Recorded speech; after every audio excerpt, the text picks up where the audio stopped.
Solar flash is destroying monotheist fundamentalism. We are experiencing the rebirth of the worship of the divine soul.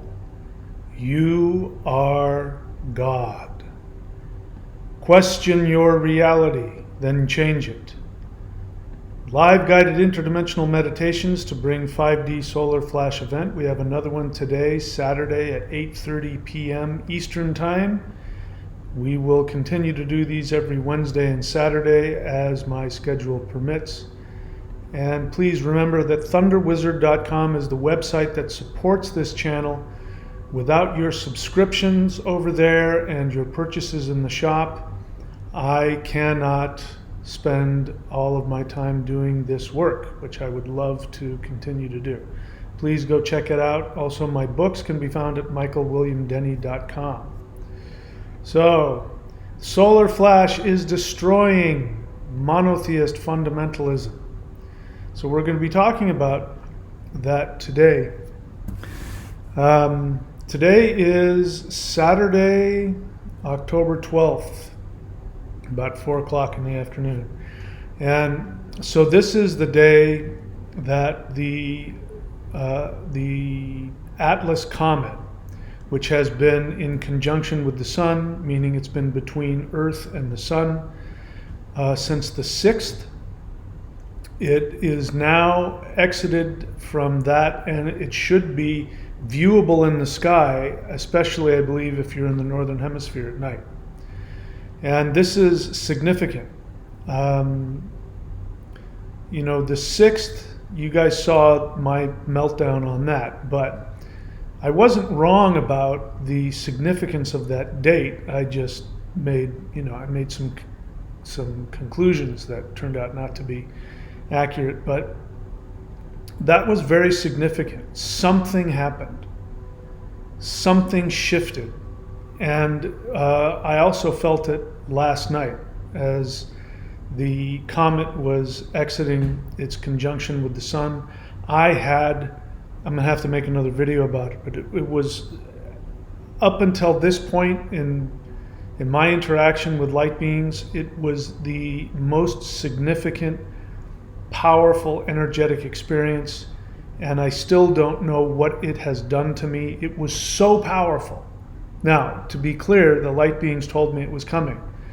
They told me it was coming, but I get messages like that all the time. You're going to get a lot of energy. I get messages like that all the time. But they were very insistent. They kept on repeating, there's a big energy shift coming for you. We'll help you get through it. And sure enough, just as I got into bed last night, bam, I got struck with the most fierce, powerful energy I'd ever experienced. I actually thought for a moment that I had been hit with an energy weapon. I thought maybe the dark forces had tracked me down and were trying to, lahaina me. But it was over within a few minutes. But my dreams last night were of a completely different nature. And today I'm filled with a huge amount of energy, and I'm in a completely different mindset. Anyway, there's a lot coming. I'll get into that in some videos coming up when I've got it all in my brain. But this is when the change is coming. Everything is going to change. And I think specifically what's going to happen is the dark force elites are going to crumble. They are going to, I think they're going to be finally exposed for what they are. How fast and when and to what degree, I don't know. But keep your eyes peeled. Everything's going to change. Hang on to your seats. Buckle yourself in, because I think we're in for a pretty intense ride. So today we're going to be talking about the end, because I think what happened yesterday was the official end of the monotheist religion, monotheist fundamentalist religions, and the return to worshiping of your soul, which is the understanding that you yourself are God. So, I've got some lists here which keep me in line. Before we do that, let me just remind you again what happened. 11,500 BC, so what, like 13,000 or so years ago. What ended up happening is that human beings transitioned from what's called Satya Yuga, which is Satya means truth, truth of essence, truth of spirit. And so we, in English it's sooth. We don't say it anymore, but you can hear it in Shakespearean English. Forsooth. Forsooth means truly. And it used to be, instead of amen, in Old English they would say sothliche, which meant truly. So truth of essence.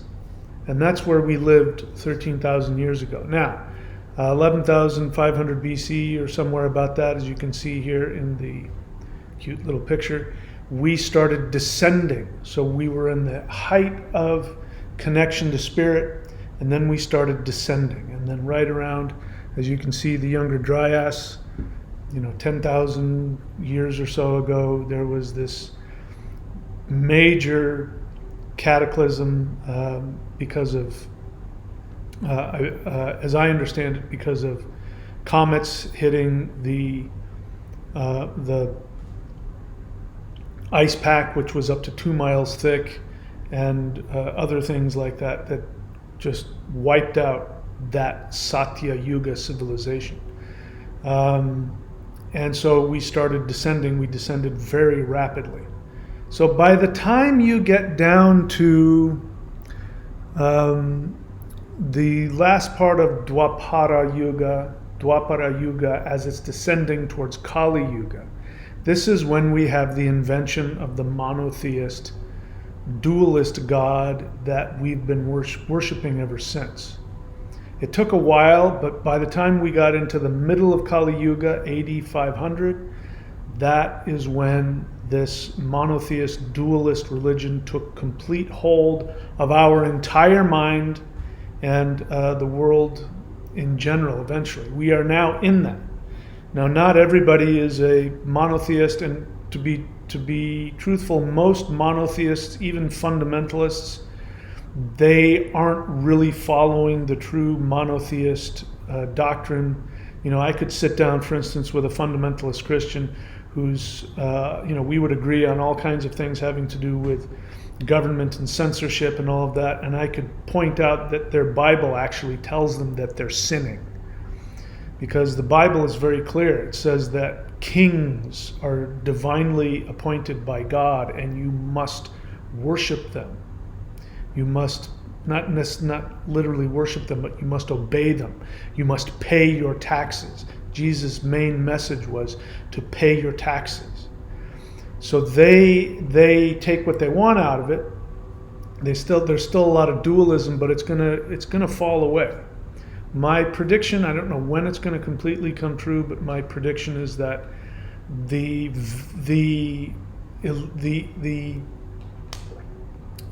what's the word I want to use? So much energy flying through me right now. The hypnosis that has been over the world, that was originally brought with these monotheist religions, that hypnosis is going to fall, and people's eyes are going to be opened to the fact that no, God isn't out there. God is here. You, in fact, are God. God didn't create humans in his own image. Humans are, in fact, the direct expression of God. And not just humans, all conscious beings. All beings in any civilization, in any universe, as long as if they have a soul, which they do, by the way. Every extraterrestrial race has a soul, no matter what ridiculous mythology, which is again part of this. I want you to listen very carefully to what I'm about to say. Any belief system, I don't care what it is, any belief system, anything that you have learned, anything that you are following, any teacher that you are following, if they teach you a form of dualism, you can forget everything that they say. Some of what they say might be accurate, but there's enough inaccuracy to it that it spoils everything. This is why, again, there's no such thing as evil draconian lizard beings ruling the world from outside of our solar system, because that comes from a dualist understanding where there's good and evil. That is Kali Yuga dualist monotheism. We're going to talk about that. So I don't care who it is. Somebody left a comment on my channel because I mentioned David Icke. David Icke was the guy who started the whole modern aspect of the evil draconian lizard people and conflating them with the very real dark force humans that are ruling this world. That is very real, extremely real. But to conflate it and to project spiritually that you see the universe as being unjust, because I'm here to tell you, if there are evil spiritual beings out there that have more power than you, that have the ability to trap you and trap your soul into reincarnation, you live in an unjust, evil universe. And that doesn't make sense, because an unjust, evil universe cannot sustain itself. We're coming out of this Kali Yuga age of evil. So if you've never heard of the yugas, by the way, I go by the Sri Yukteswar understanding of the yugas, not what the average Hindu believes, because that was invented in Kali Yuga. They didn't understand what they were talking about. But that's because Kali Yuga is the age where you have the least connection to your spiritual essence. In Satya Yuga, you have 100% connection to your soul. Treta, I believe, is 50 or 75%. Dwapara Yuga, which we are now entering, is 50%, right? Treta 75, Dwapara is 50%. Kali Yuga is 25% or less. That means that 3/4 of yourself is not connected to your spirit. So that means you're not interpreting things accurately at all. And that's why the religion of dualism, of separation, of good versus evil, that's why that showed up. And that's why it took over the world. So we're going to talk about the history of that. All right? So anyway, I could go on and on about that. So let's get started here. All right, so the creation of monotheist dualism. So we have the Hyksos Canaanite rulers of Egypt, which ruled Lower Egypt from 1650 to 1550 BC. That's confusing, that term Lower Egypt, because when you look at a map, you think north is up and south is down. So it meant elevation-wise. So Egypt faces, if you look from Egypt towards the Mediterranean, you're looking north. But that's actually going downhill, because the Nile flows downhill into the Mediterranean. So Lower Egypt is actually northern Egypt. So the Hyksos were Canaanite kings, and they reigned from, when did I say? 1650 to 1550 BCE. So for at least 100 years, give or take. Now, that is significant, because what we're going to find out is that history of the creation of the monotheist God, there are some correlations with the biblical Old Testament, although the biblical Old Testament is horrifically inaccurate and is not historical for all kinds of reasons. Before I get into it, the biblical Old Testament is the first, let me repeat myself, the biblical Old Testament, and by extension the New Testament, is the first spiritual book that was also presented as literal, factual history. Before that time, spiritual writings had nothing to do with history.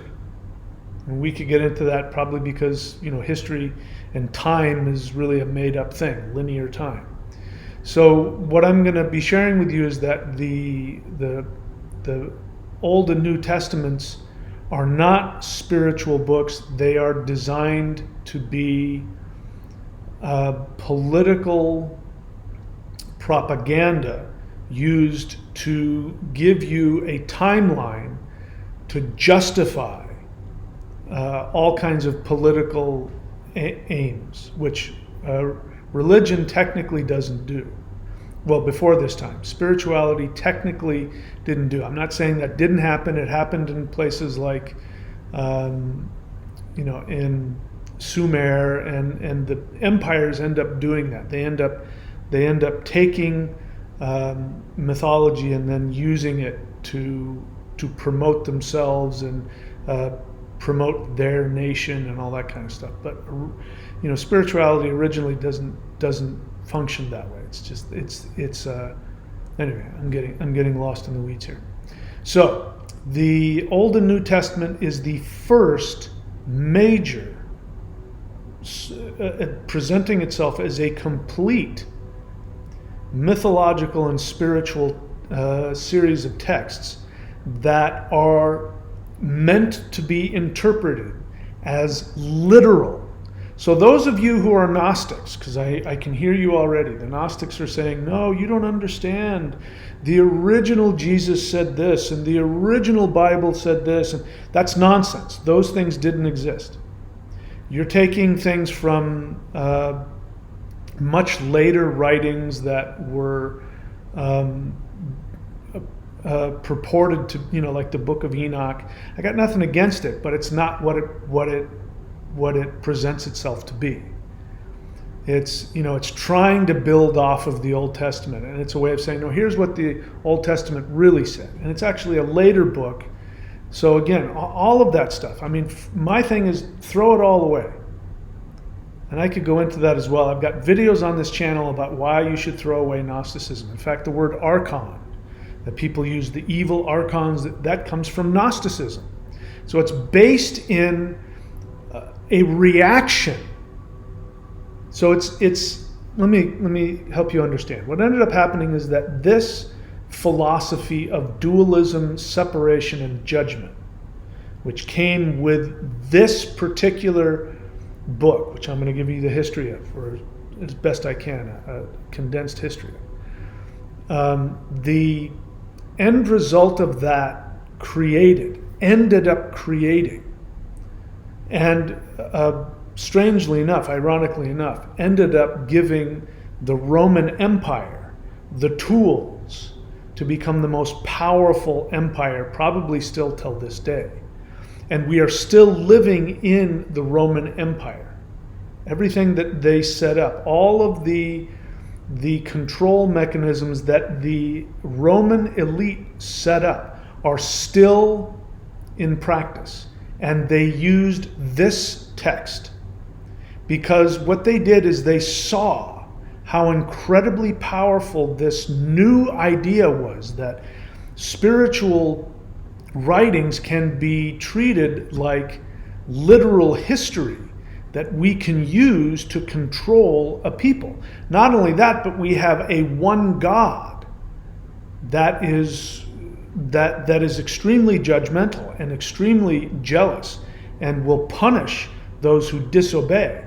If we can conflate this God, which these Hebrews have done, we can conflate this spiritual being with a physical government, so that if you go against the government, you go against this one ruling emperor of the universe. If we can get that and use that, which they did very well, and the result of that was the Christian religion. So again, you Gnostics who think that you have some earlier understanding of the true religion that was somehow distorted into the later Bible, you've got it backwards. The original Bible was the first one, and it was never about spirituality, ever. Hopefully, if I remember, I'll leave a link in here. You can click on the link to find out the actual history of this, because it's absolutely, we are breaking free from this false history. I mean, again, I'll have to make another video for this question, but chew on this one. we are coming to the realization, people are coming to the realization that there was an antediluvian worldwide civilization that was far more advanced than ours. Still, I don't care what any modern Egyptologist says. We do not have the technology to build the pyramids, let alone most of the giant, granite sculptures. We're supposed to believe that people a few thousand years ago who only had copper axes somehow carved those blocks within 75 years and created something we don't have the ability to do now. There was a civilization that had technology and science far surpassing what we have now. So the question is, why do the elites, because the elites control the universities, which controls science, which controls our understanding, so Egyptology is controlled by the elites. Why do the elites not want you to know that? I mean, at first glance, it's like, who cares when it was built? Was it built, a few thousand years ago? Was it built 30,000 years ago? Who cares? Well, they care for some reason. They care so much that they refuse to let you know the truth, which is obvious to anybody with eyeballs. That there was a worldwide civilization, that existed tens of thousands of years before, the Sumer came out of the Ice Age, because that's, Sumer was supposedly the first civilization that came out of the Ice Age. And it turns out now we now know, scientifically, that human beings have been on this planet for at least 300,000 years. So you're telling me that for 290,000 years, modern humans, exactly like me and you, were incapable of doing anything other than running around naked and making, using sharpening sticks and, rocks. That was the only thing they were capable of doing for 300,000 years. Any case, I'm getting off track here. So let's get back to how this dualist religion ended up taking over the entire world. So it started with these Hyksos. These are Canaanites. So they came into Egypt. I don't know the exact date when they came in, but they were immigrants. They were shepherds and farmers. And they immigrated into Lower Egypt, and they became farmers. And we don't exactly know what happened, but at some point they became very numerous and very successful, and they ended up, having their own little chunk of, Lower Egypt. And there must have been some kind of war or something happened where they ended up taking control of Lower Egypt, and they became the pharaohs. So they were Canaanite, foreign pharaohs, foreign rulers. Now the Canaanites, as you know from the biblical tradition, the Canaanites are supposedly the people that the children of Israel went and slaughtered. Again, we've got how many millions of people all over the world worshiping a God who supposedly goes and tells somebody, listen, there's a bunch of native people, indigenous people that have been living there for forever, and I'm going to go ahead and give you the city and the land that they live on, and so your job is to go and kill every single one of them, including women and children and animals. And and people worship that God. The fact that that's even a concept, that's okay. That it doesn't even penetrate. Why that doesn't sound like a problem to you?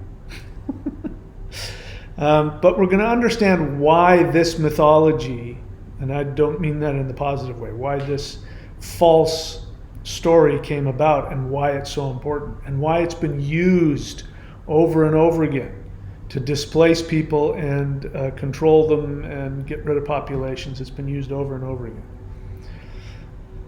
So the Hyksos, all right, so they came in, they were immigrants, they were farmers, and farmers and shepherds, and so they ended up becoming kings. And so what ended up happening is then the Upper Egypt, which means southern Egypt, the actual indigenous Egyptians there, they ended up going to war against the Hyksos and ended up defeating them. Now, the end of that, the treaty of that was that you guys have to leave. So they said to the Hyksos, you guys got to get out of here. This is our place. You've caused enough problems, and it's time for you to go. We want our land back. So, however many of them there may have been hundreds of thousands or millions of them. Who knows how many there were? There was a lot of them. They had to up and leave. So they ended up going back to, let's see, I've got it listed here. How do I want to do this? So the Hyksos adopted the Midianite god of metallurgy and warfare, name of Yahweh. So how this happened, I don't know. There are historians that will explain this better than I do. But at some point, while they were still in Egypt, the Hyksos adopted the worship of perhaps a Canaanite god. Might not have been Canaanite, but there was a Midianite god called Yahweh, or I think originally it was Yahweh or something like that. And his name did not mean what you're told it means, I am that I am. His name meant he that is powerful. And it turns out that this god is a god of metallurgy. So he's associated with volcanoes and the metals that come out of the ground and smelting metal. And so this is important. We're going to talk about this later. So imagine that metal, the element of metal, completely takes over the mindset. So what does metal do? Metal splits, it cuts, it separates. So you have something called the intellect. The intellect is not the same as the mind. The mind is not your brain. The mind is the part of you that when you meditate, that's what you use. You use your mind. Your mind gives you the ability to connect spiritually, energetically to things. You're able to intuit. That's what the mind is. So the mind is not the intellect. But if you ask the average person in the world today, especially Westerners, but now it's all over the world, what is the mind? They will tell you, they will define the intellect. Oh, the mind is that thing that we use in our brain, which allows us to figure out 2 + 2 = 4, and that's not the mind, that is the intellect. So the intellect is not connected spiritually. The intellect is incapable of any spiritual understanding. The intellect is literally a software in your physical brain that allows you to take all of this energy and information, and when it comes in through your senses, your intellect now sorts everything. And it says, oh, that's up, that's down, that's left, that's right, that's bright, that's. So you can function in the third dimensional world. It's the software that interprets all of the information that's coming to you. By the way, it's false. It creates a false reality. Just like your desktop. I'm looking at my desktop. I have tons of pictures and folders and things like that, but those are icons.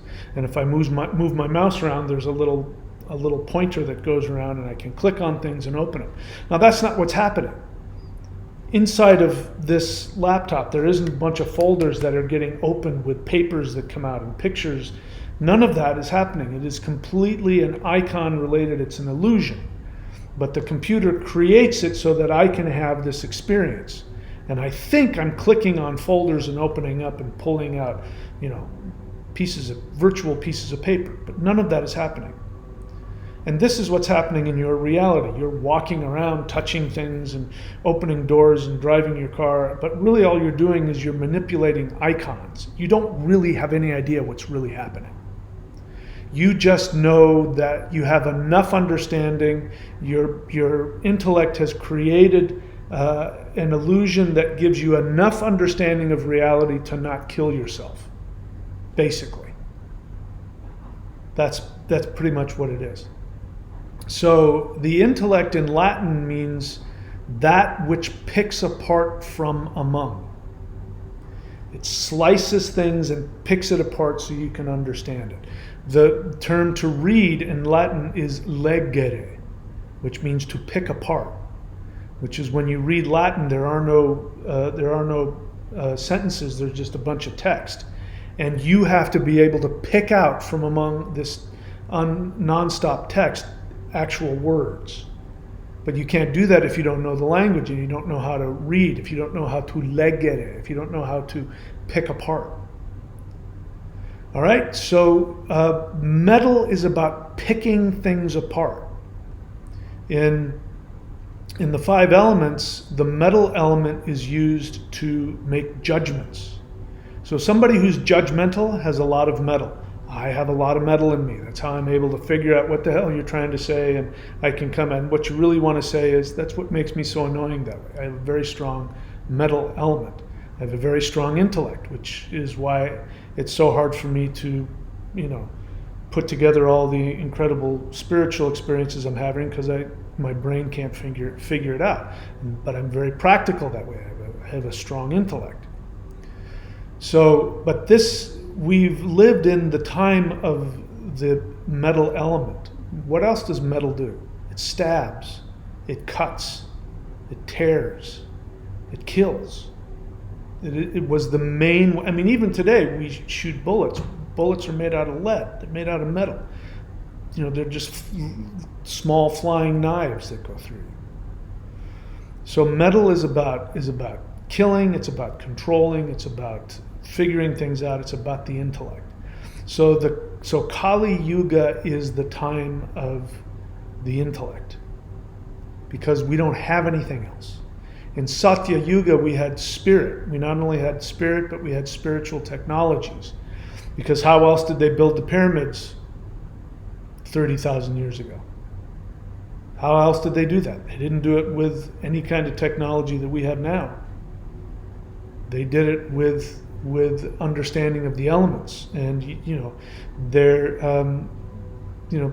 I believe, and I think there's evidence to this, that there are sciences where people can use sound in order to levitate things, cut things, move things, all of that stuff. Whether or not that's what happened, that point I'm trying to make is, it's not just about cutting, because that's all that humans were able to do. They were just able to cut and judge. And this is the God that you end up with. So the Hyksos adopted the Midianite god of metallurgy and warfare. His name was Yahweh, and originally that's what he was. He was a god. He was the god that was worshipped by the Midianites, who were well known for their metal work. Let's keep going. Canaanite worship of Yahweh competed with the native Egyptian gods. So they had temples to Yahweh in Egypt, in the Hyksos controlled part. And the native priests and the native gods, which, the Hyksos also worshipped Ethiopian gods. So they were polytheists. They weren't monotheists then, but they had their own, they had adopted Yahweh as their own. So he represented them, but that didn't mean that the other gods weren't there. So the Yahweh God was in competition with the other Egyptian gods there. And we know that from historical understandings, which probably means that under the surface there was all kinds of cultural and racial and linguistic tensions. And that comes out in religion, as today. One of the most ridiculous things is Judaism and Islam fighting each other. They're the same. They have almost the same language. They're the same ethnicity almost. They worship the same God. El and Allah. It's the same God, and they're killing each other. Absolutely ridiculous. Absolutely ridiculous. So the same kind of thing must have been happening, understandably, back then. So a lot of hostility between the Egyptians and the Hyksos. So Upper Egypt attacked and defeated the Hyksos and expelled them from Egypt. Right? Sound familiar? Except in the biblical tradition, they were taken as slaves. In the biblical tradition, it talks about, whoever they are, the patriarchs, which again, these are all made up people, coming in as immigrants and living there. And it even talks about them rising in the ranks, including Moses. And there are other characters, other Hebrew characters that end up rising in the ranks and becoming elites in the Egyptian. They become pharaohs or sons of pharaohs or whatever. So that makes sense. There probably was some of that going on, but they, instead of the way it's given to you in the Old Testament, that they came in as these loving, beautiful immigrants that came in and we're just here and oh my God, now you don't like us and now we're taken as slaves and we got to build the pyramids and all of that. That's not what happened. It's the other way around. These guys came in, and however it happened, they ended up taking over. And they ended up ruling the place, and it became a problem for the people that lived there for whatever reason. I don't know, who's right or who's wrong. I just know that there was a cultural and probably ethnic division between the two, and the native Egyptians said, "You guys got to go, get the hell out." So they didn't get delivered. They weren't saved, they were kicked out. So I can understand that, hundreds of years afterwards, you want to tell the story in a way that makes you look good. You're going to say, nuh-uh, we didn't do that. Nuh-uh, they took us captive. We didn't take over. We were just helping out in the government, and they didn't like that. And then they took it, and then we said God, and God said, I'm gonna. Of course, the reality is a lot different, kind of the opposite. All right, so Moses, led the Hyksos back into Canaan and founded Jerusalem. Now, the biblical tradition, Moses leads them through the wilderness and then doesn't enter the promised land, according to the biblical tradition.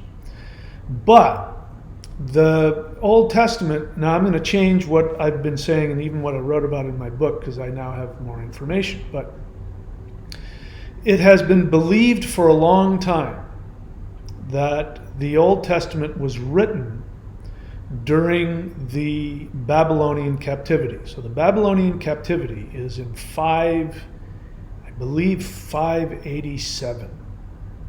I think 587, I think. 587 BC, the Babylonians, who were, Judea and Israel were vassal states. Here's one thing to know. I mean, one of the things that probably made these people so xenophobic and so jingoistic is because they lived between these empires and they were tossed back and forth like basketballs between the Egyptians and the Akkadians and the Babylonians and the Sumerians, and they were bounced back and forth, so they never really had their own thing going on. They're always under somebody else's thumb, which is going to piss you off. So I can understand that. So they were vassals to the Babylonians, but somewhere along the line, now they have their temple to Yahweh, who is their patron god, even though they worship a bunch of other gods. And this is proven. It's proven archaeologically that before the Babylonian captivity, if you unearth a average Judean or Israeli, because by then there were two countries, there was Israel and Judea. If you excavate a typical Judean home, they had idols to multiple gods. So it wasn't that they didn't worship other gods, it was just they had a god of the state, which was Yahweh, and that was worshipped by the elites. And as it turns out, my suspicion, I've always known this, but that the priestly class, Because the priestly class then is the same as today we have mainstream media. So the priestly class was the propaganda arm of the elites, and it was done through religion. We do it now through wokeism and through mainstream media propaganda, movies and news and social media. So those are the priests of modern times, is media. But back then they didn't have that. They had priests. So the priests and the elite class were, they formed the elites, and then everybody else, was who they were. So they had their God, Yahweh, in Jerusalem, worshipped by the elites, the tribe of Judah, and the priestly class, which was the Kohanim, or the tribe of the priests. Those ended up separating from the rest of the other 10 tribes, and they created their own nation of Judah. Right? So they had the temple to Yahweh, and in comes the Babylonians, because the Judeans came to this conclusion that as long as they kept the flame to Yahweh lit in the temple, they couldn't be conquered. So somehow they came to that idea, and then the Babylonians said, "So your taxes?" And they said, "We're not paying you." And so the Babylonians said, "Oh, really?" And they came in with their army. They leveled the temple. Of course, out went the flame to Yahweh. They took the priestly class and the elites in chains, took them off to Babylon as captives. So we know archaeologically that before the Babylonian captivity, that the average person in Judea and Israel worshipped all of the other gods. They were absolutely polytheists, just like everybody else. So we have assumed, and I have assumed, that what ended up happening is that the elites and the priestly class were in chains in Babylon. And they said, "What the hell went wrong, priest class? You said that if we kept the flame to Jehovah lit, that we couldn't get conquered." And I imagine, I don't know that there's any historical evidence to back this up, but it makes sense. I imagine that the priestly class went, "Oh, he must be a jealous God. Oh, we're worshiping all these other Canaanite gods." Of course, they're Canaanites. We're worshiping Baal, and we're worshiping the Elohim, the Council of the Gods, and we're worshiping all these other Canaanite and Greek gods and Egyptian gods, and he must be jealous. That's what it is. He got a bug up his ass because he doesn't want us, because, he's the guy, that took us, when we got kicked out of Egypt, remember? And we brought him with us, so he's our guy. So he must, anyway, right? It also creates a really good way to control people. Really good way to control people, of your people. They said, "This is our God. Why are you worshiping all these other gods? This is our God, man. We don't want those other. Are you not a good person? Are you not a good citizen? Well, then you need to worship our God. Forget about all the rest of them." And what's interesting is that again, Moses, the story of Moses is that he supposedly died and didn't get into the promised land. But as it turns out, there are much older historical references to the Jews long before the Old Testament was written. Again, you've been told the Old Testament is the oldest thing that ever existed, which people still believe today. When I've been alive long enough to know that even from a scholarly position, people used the Bible as history up until very recently. So I've been alive long enough to see that starting from the 70s, people started going, this doesn't make sense. none of this lines up archaeologically or historically, because you compare it to other historians, the Greek historians, the Roman historians, and Egyptian historians, and you look at them and you go, none of this stuff makes any sense. So when you compare all of for instance, that this writing about Moses, it predates the writing of, even the supposed writing of 587 BC. When you look at that and you find out this guy named Moses, actually did found Jerusalem. He was the founder of it, according to this, and he set up all of the laws. And the Bible talks about Moses as the lawgiver. So why that's important, I don't know, except that apparently there was this guy Moses, who I believe was a Hyksos king, because again, in the biblical tradition, he was Pharaoh and then he was kicked out. Well, probably he was a Hyksos Pharaoh that was kicked out. He was defeated in battle and kicked out, and he led everybody back, and they said, "We'll go back to the land of Canaan," which was their homeland. Even though they hadn't been there for hundreds of years, they'd been in Egypt for hundreds of years. So here they are coming back into the land of their ancestors, the Canaanites, people who speak their own language, who worship, some of the same gods. By now, these guys have new gods. So they have Yahweh, which is not a Canaanite god, and but they remember the other gods like El and Baal and all of that, and they speak the same language. Maybe they got an accent by now. Maybe they sound like Americans do to British people. They got an accent. They talk funny. They do some different things. They come back with some Egyptian stuff. So they're not welcomed back with open arms. These guys, this is like, where have you guys? We've been here for the past few hundred years. Who do you think you are? And so there probably was some battles. They probably had to fight their way back.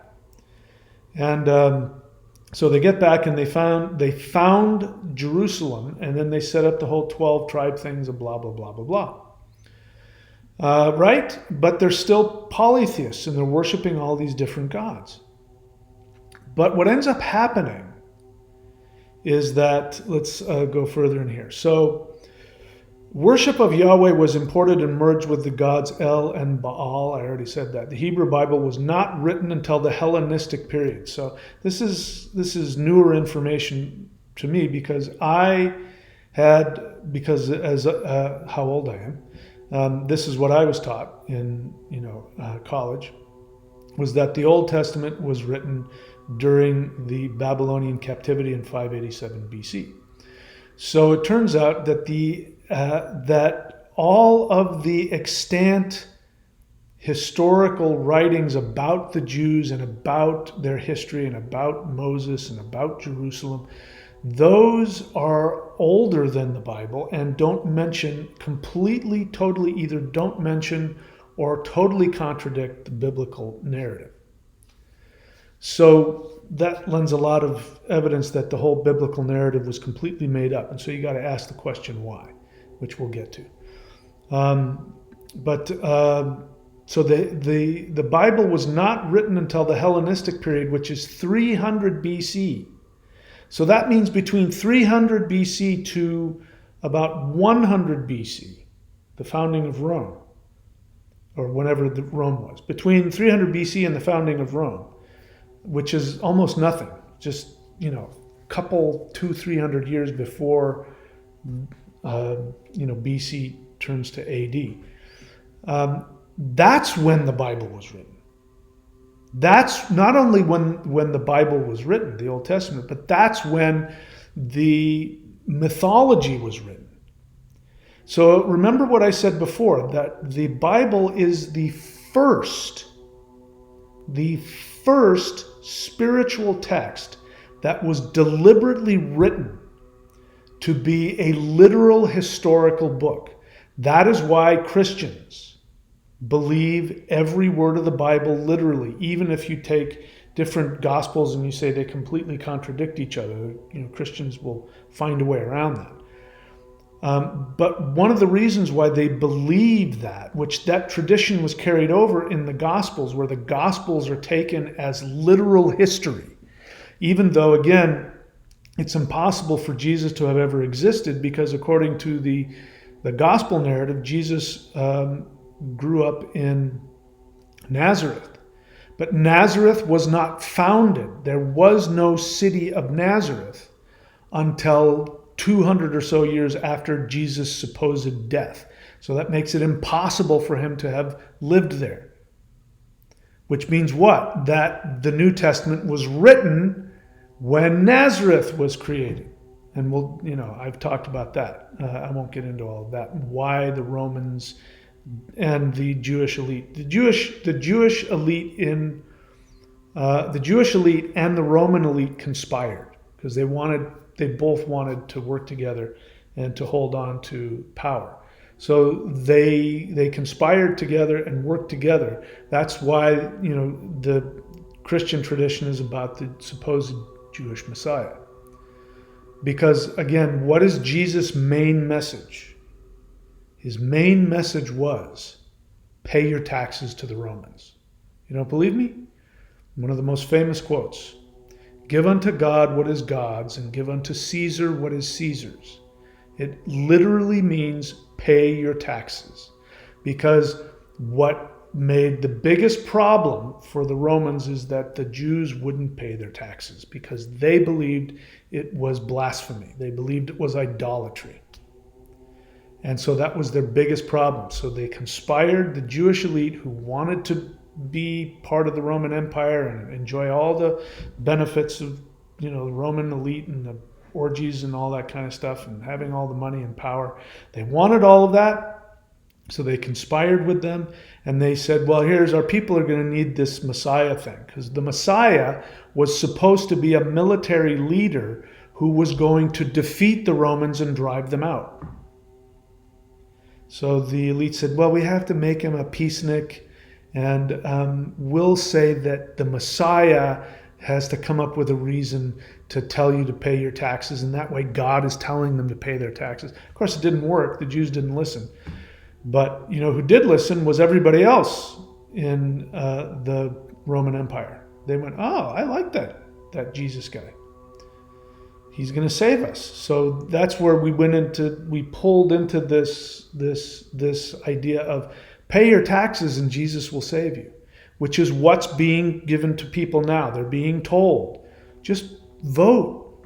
Just vote the way we tell you to vote, and just go along and do what we tell you to do, and everything will be good, and you'll be a good person. You'll be woke.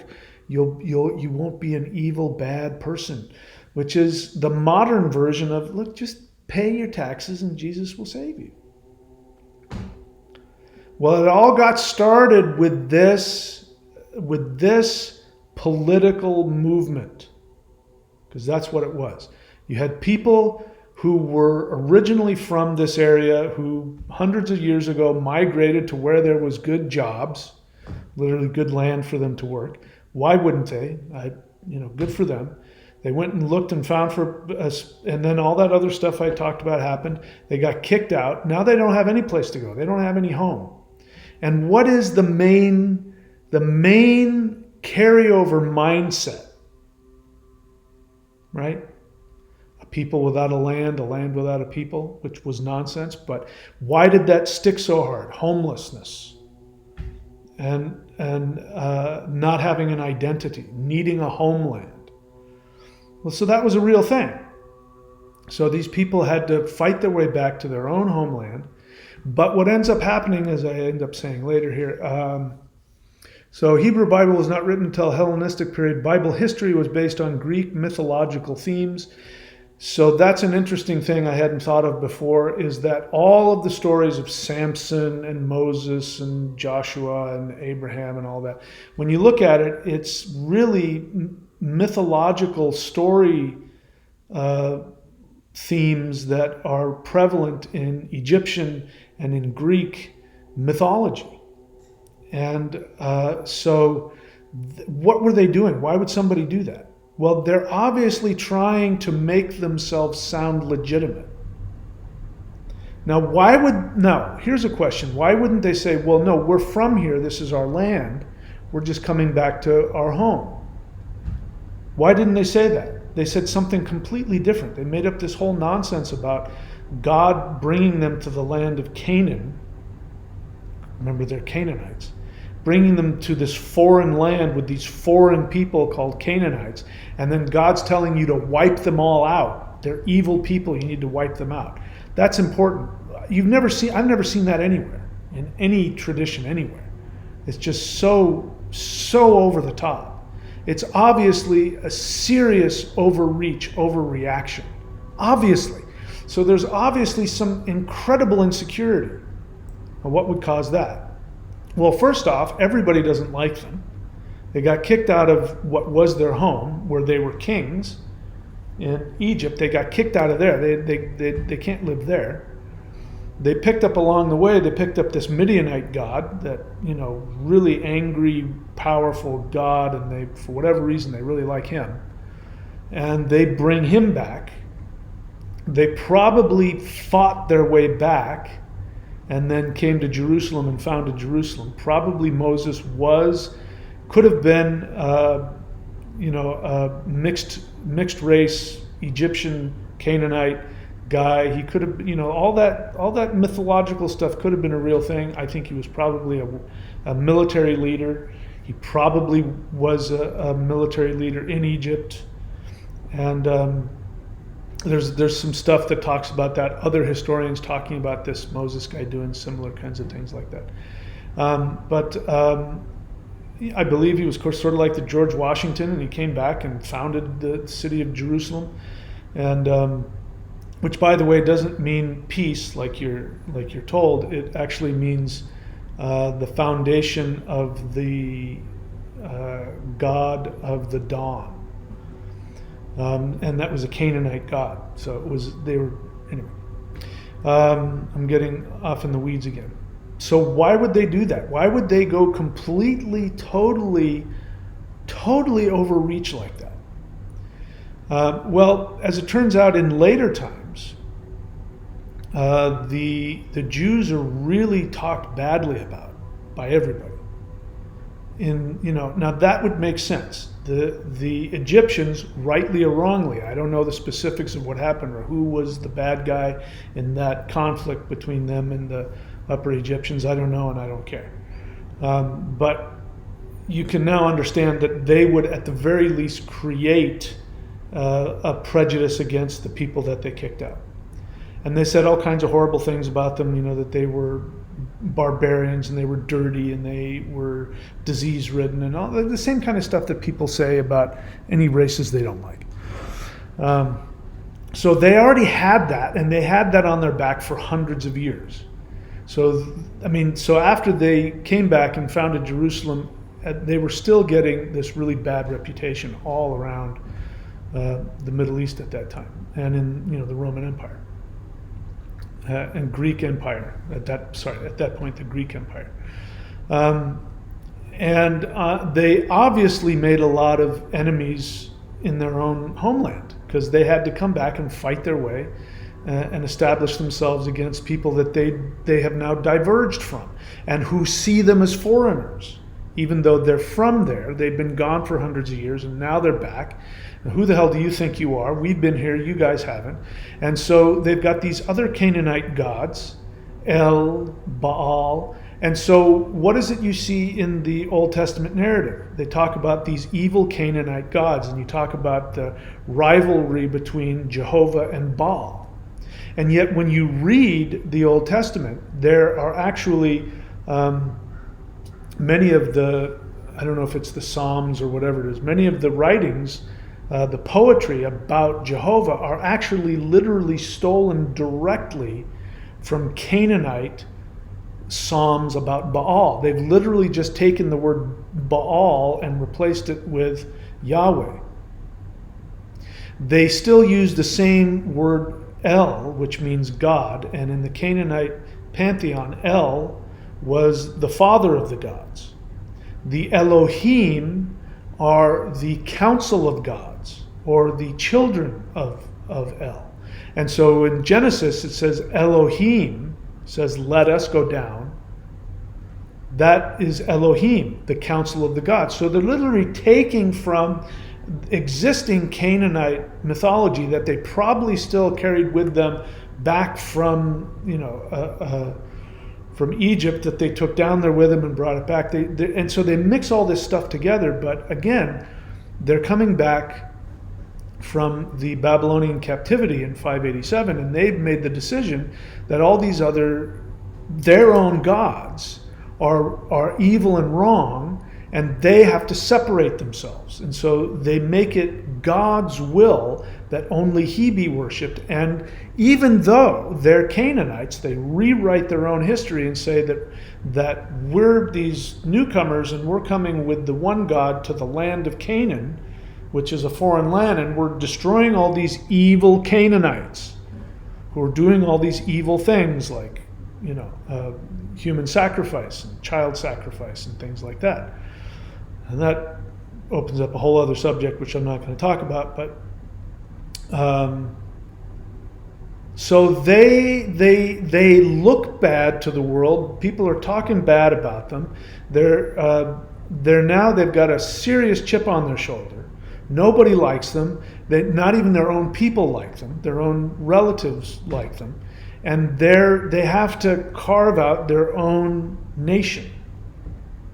And so instead of telling the truth, which was, we went down there and we became kings and then we got kicked out, that doesn't look good. Nobody likes that, to have to admit to that. They took us captive. We were just down there. We were helping them out, and then they took us captive, and then we were oppressed, and then this God, the real God, Yahweh, which we didn't pick up from somebody else, even though we put it in the book that we went through Midian, and that's where God's mountain was, where Moses got the law. By the way, is in Midian, where the Midianites, blah blah blah. But he's our God, and he was the original one, and he's in fact he's the only one. He's the original. Yeah, that's the ticket. Yeah, that's it. He's the only one. He's the first one. And we're not making this up. This is literal fact. And people go, what is this? This isn't what happened. Yes, it is. It's literal fact. It's literal fact, and if you don't believe it, we'll stone you to death. So now you've got to buy into a history that is completely made up. Otherwise, you'll be ostracized. And I imagine a lot of people, a lot of the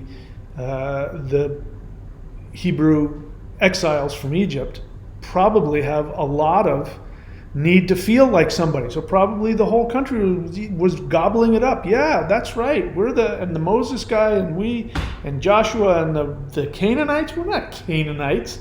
We don't do that stuff, and we're superior to them. And not only that, but we're the chosen people. We're the chosen people. We're not. We didn't get kicked out of nothing. We're the chosen ones, and our God is the God. And so, anyway, I'm not trying to.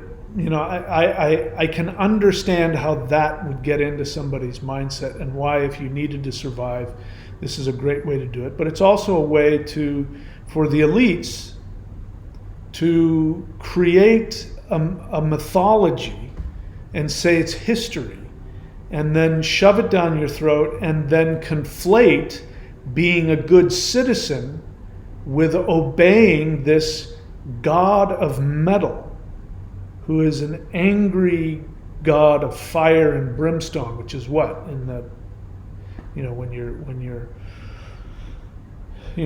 you're forging metal, fire and brimstone, and that's who he is, right? I can understand all of that. That's the God that was created, and that's the God that you've been forced to worship. So the good news is, Kali Yuga gave rise to the God of metal, but Vapara Yuga is awakening the fire of the soul. So, do I say it here? Yes. Metal or air is about separation and judgment, which is Yahweh.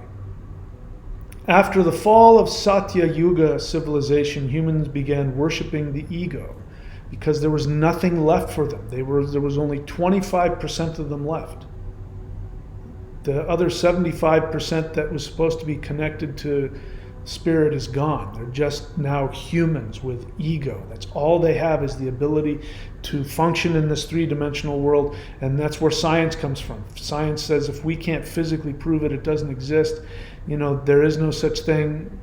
And only now we're having physicists like Donald Hoffman coming to the understanding that this isn't real. We're just living inside of the headset. And you can't figure out the headset from inside the headset. But you can't go outside of the headset, so we don't know what's out there. But this isn't real. Well, that's because the other 75% of us has to come back. We have to download the rest of our spirit to be able to function on a spiritual level. This is happening to me I need to make a video about what happened to me last night and today, which was just unbelievable. I'll have to make another video about that. But they had lost all of that.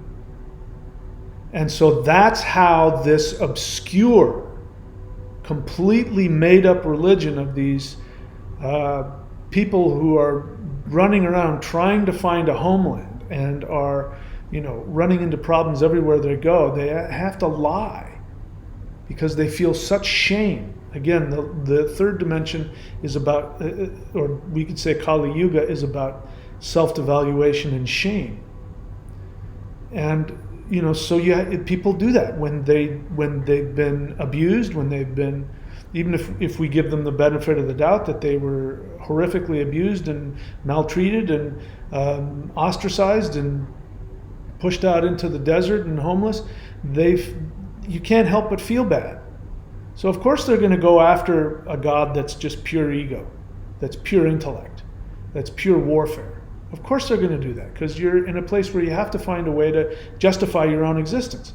And so it's not like, we deserve to be here as much as you. It's like, no, we deserve to be here more than you. We're the chosen people. And if you don't like it, we're going to stone you to death. And then, everywhere we go, everything is ours. That's mine, that's mine, that's mine. And that became the whole world. Everybody does that. Europeans have been doing that. The Chinese have been doing that. Everybody's been doing that in Kali Yuga.